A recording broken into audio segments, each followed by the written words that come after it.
Hi guys, Rosaleen, Doherty, right at home, Boston and Maine. And with the holidays approaching, we know that we're going to see our loved ones. And so many of us are long distance caregivers. And there's so much that goes on with that because you're not right there every day for your senior loved one, and you might be juggling work, you might be juggling your kids, and then you have this loved one who's further away that may have issues, just might have regular aging stuff. So what do? We just get informed and stay up to date. If your loved one has any ongoing health conditions, learn how they affect their daily lives and maybe things that can help them. If they can't pay their bills anymore or anything like that, maybe you put in a power of attorney and help them with their bills, or get some sort of proxy for health care so that you could stay up to date on their doctor's tests and things that are ordered for them, because so many times there's so much that's done for our loved ones. Like they'll go in, they'll have an appointment, and then all these tests are ordered. And like, if you're not getting the notifications as to what they are, whatever, and your loved one has a hard time with even email or cell phone, there becomes a disconnect. So maybe you can help them there. Make a list of all the names of family, friends, neighbors, anyone who's around, and see who can help and have their feet on the ground when your feet aren't on the ground. And stay in regular contact with the people on the list, whether that be a neighbor or maybe they live at an independent living where there's some sort of social worker or an assisted living. Like, keep in contact with them so that you know that things are going great, or maybe there's something to have concern. And then, also understand what your role is, what it can be and what it should be. So many times we're like, I should be doing this, but it's actually impossible. So let's say a sister or brother or someone else is taking care of the caregiving lead. Find out how you can help them. Maybe, again, you can help with the finances or research something or a community for your loved one. So be a helper to the helper. So if you're the primary person and your loved one's far away, again, go back to your list and find out who's close and who could be on the ground if you need them to be on the ground.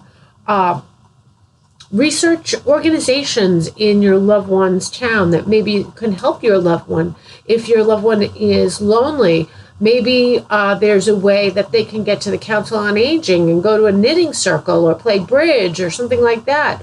So there could be things like that, or even look into communities where they can live with other seniors. You can also hire professional help, like right at home. One of the important things that we do is companionship. So we go in, make sure the house is all right, and then we take care of the things that will help your loved one. Maybe they have a hard time climbing those New England stairs down to the basement to do the laundry. Make sure we do the laundry, make the bed, check on the food status, go food shopping if that's what needs to be. So we can do things like that and then check back with that long distance caregiver to say, everything looks great this week. Or, I had a concern that Mrs. So-and-so was more confused than I had seen her in the past.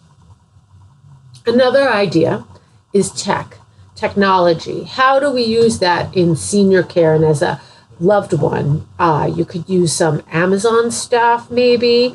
There's smartwatches for fall detection that track heart rate and all that kind of thing.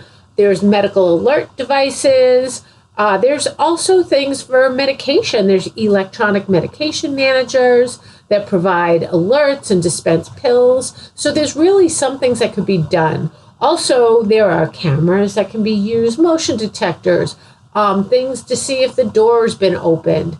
And again, it's talk to your loved one about their level of being comfortable with this stuff. But if it's better for you to know that no one's opening the door at midnight, then it really is a great investment.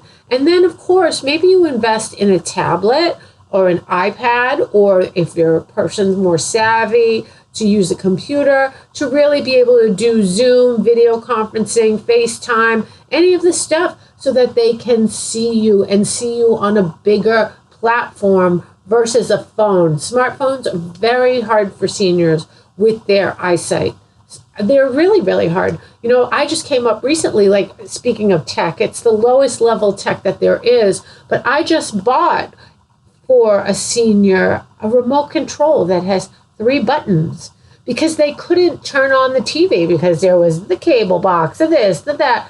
I mean, it was ridiculous. Like, I couldn't even turn on their TV. So let's make it easier. And there are all kinds of senior care products out there that you can research. And when you see that loved one, get it in place and make sure it makes their life easier. So whatever decisions you make about long distance caregiving, remember that your loved one, they still have self-agency. They can still tell us, no, I don't want that, and all that kind of thing. I get it. They're adults. They're adults.